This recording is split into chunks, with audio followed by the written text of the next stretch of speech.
The way to love yourself more is actually to think about yourself less.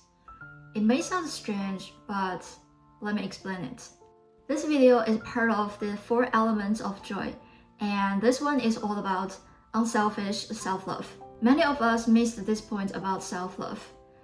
The way to love yourself is actually to think about yourself less. Self-love is not built inward, focusing on yourself. It's actually built by turning outward. It's all about building a healthy relationship with the world around you. So I want to talk about what self-love actually looks like when you do it right. Because I think a lot of us have built it on a shaky ground without even noticing it. Self-love is not egocentric. First, thinking of self-love as egocentric will make it feel embarrassing to talk about it. It's like something that we should not talk about. And that makes us ignore self-love altogether. And eventually, we start to be estranged from ourselves. And secondly, self-love is not exclusively about yourself. And if you misunderstand it, the self-love to build will not be solid because it's not built based on a correct understanding of it. So when we build self-love, we want it to be very, very genuine.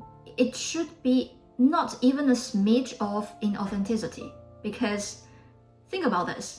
If you don't even trust the love in yourself, if you know that some part of it is performed, it's not true, how will that love stand? I don't think it will stand, right? So here's the thing that we usually forget, is that we are not isolated in the world. Our perspectives on ourselves is inevitably shaped by the world around us because we interact with them. When you're describing yourself, there's always something relevant to the surroundings. And to some degree, we know ourselves through the lens of the outside world. And that is just how our perspective is formed. It's a natural way. So if the self-love model is completely egocentric, it's like sealing yourself in an isolated bubble and try to manufacture the appreciation on yourself, that just will not work. It's fundamentally incomplete. Something is missing. So self-love is not exclusively egocentric. Then how do we actually build this unselfish self-love? The key to unselfish self-love is giving. And here's what's more important. When you give, you don't anticipate anything in return. Start to give, to share.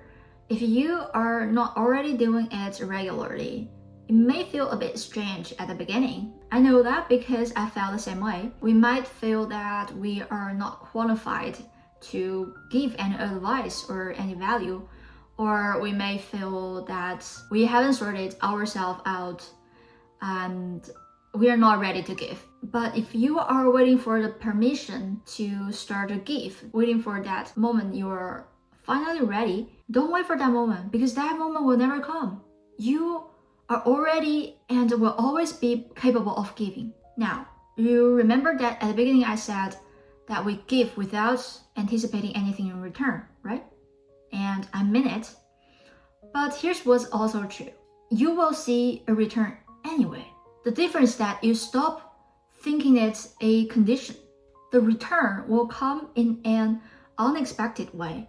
People want to connect with you more, and in a very real and warm way.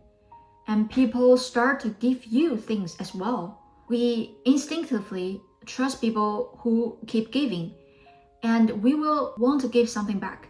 And this is the magic of giving. It creates a positive loop. But the return I care more about is not those things that people give back to you. It's something inside you. And here is where the real power of unselfish self-love stands. When you keep thinking about giving, you will naturally spend more time thinking outward, thinking about other people, and spend less time thinking inward about yourself. This means less time nitpicking, less time comparing yourself with others, and less time in that anxiety spiral of, am I enough? Giving to others changes the value you see from yourself. And that's what I want you to sit with. Self-love is hard when you cannot see your self-worth. When perfectionism makes you feel you were never enough. Comparison makes you think someone else is always ahead of you. But when you stop being egocentric, when you start to give, when you are always trying to make someone else's life better, you don't even have that spare energy to constantly scrutinize yourself. And when you do look at yourself, here's what you will see. A person who keeps giving, who creates value, and who makes other people's lives better. You find yourself worthwhile. When you give, you become someone worth loving. This is exactly what I mean by unselfish self-love. It's not a trick. It's not a persuasion. You build something beautiful in the world for the people around you. And loving yourself just becomes a natural conclusion. And that is the self-love I want for us. And giving here can be very small, but still be very powerful. It can be a big smile to the barista in your favorite cafe. It can be share something you just learned to a colleague or a classmate. It can even be putting the bag of chips on the floor back to the shelf. All this counts. And I want to share a little bit of my own example. First of all, I am an extreme introvert. I am so bad at keeping in touch with my friends, even those people I really, really love. But last year, I decided to change that. I want to start more conversations with my friends and just be more engaged in their life.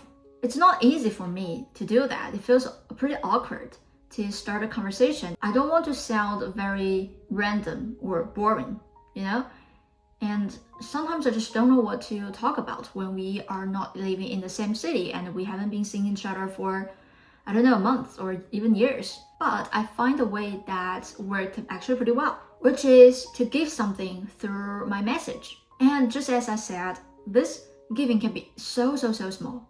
For example, I once texted my friend after I saw her post some photographs on her social. She's such a talented photographer. I have been admiring her photographs forever, since I know her. But all those appreciation were just living in my mind. I never really say it out loud. But that time I texted her by just simply saying that, oh, I love the photographs you just post. And she came back to me being extremely happy, which was a surprise to me.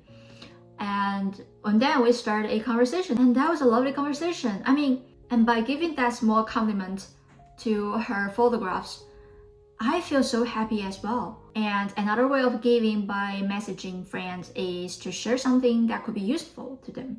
For example, links. A link to a YouTube video or an article or a recipe I tried. And this is like so simple for me to do because I have a folder full of links for myself anyway. And now I just start to do this every time when I save a link or a page.